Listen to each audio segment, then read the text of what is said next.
Did you know that Jesus gave a formula for forgiving others? And based on that, how many times do you have to forgive? Well, Jesus said, forgive a lot. Good morning, and welcome to 755 Live. For about 5 minutes, you'll hear all about easy to remember soundbite versions of what Jesus said. And the point is to help you experience life to the fullest, the Jesus way. Today's Jesus Said comes from Matthew 18, 21 through 22. But we're going to be talking a lot about that chapter. I would recommend that you read the whole chapter later on. So reading today from the NET translation, Matthew 18, 21. Then Peter came to him and said, Lord, how many times must I forgive my brother who sins against me? As many as 7 times? But Jesus said to him, not 7 times, I tell you, but 77 times. Now, right before this, Jesus had given what I kind of call the forgiveness formula. It was a process for restoration, if you have or someone has something against you. And the recipe was, first you go to them, and then next you take somebody with you, and then next you bring it before the body, before the church. Well, if you don't follow that recipe, you're going to get different results. And most conflict won't be resolved unless you follow this process, because it's really too easy to just disconnect in our culture. I mean, we can unfriend, unfollow, just start going somewhere else. Well, Jesus gave this formula because this is the best way to resolve conflict and to learn about forgiveness.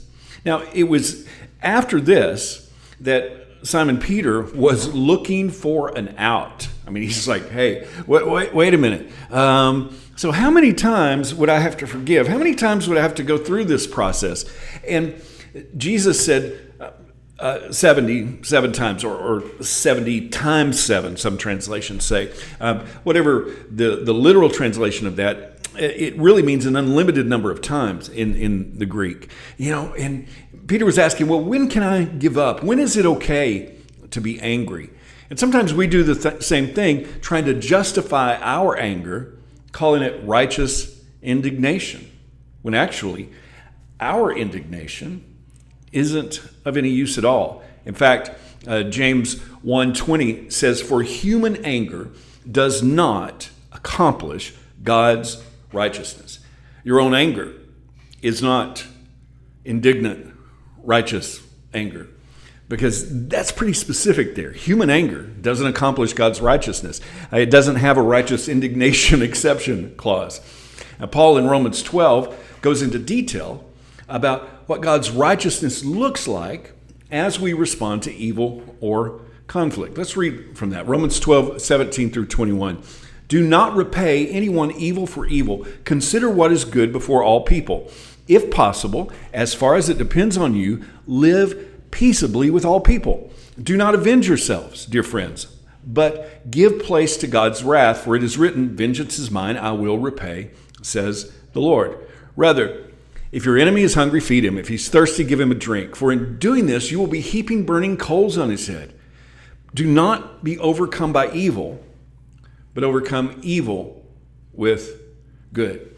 You see, it's that principle of overcoming evil with good that allows us to actually do what Jesus said about forgiveness. Because forgiveness isn't giving up or a compromise of your standards or letting someone off the hook. Forgiveness is where our peace and joy can be found if we let God do his job. Because God is much better at dealing with conflict. God is much better at dealing with those that we're holding something against. Our job is to do what Jesus said about the forgiveness formula. Go to someone first, rinse and repeat. How many times? Well, 77, 70 times 7, it's a bunch. And we're supposed to just let it go. Let God handle it. Because Jesus said, forgive a lot. How can you put that into action today. Thank you so much for listening. If this is meaningful to you, it really does mean a lot.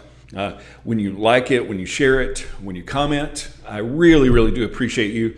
Man, I hope that you have an amazing day, and I hope this time together has helped you live life to the fullest, the Jesus way. And remember, follow Jesus today. Love first.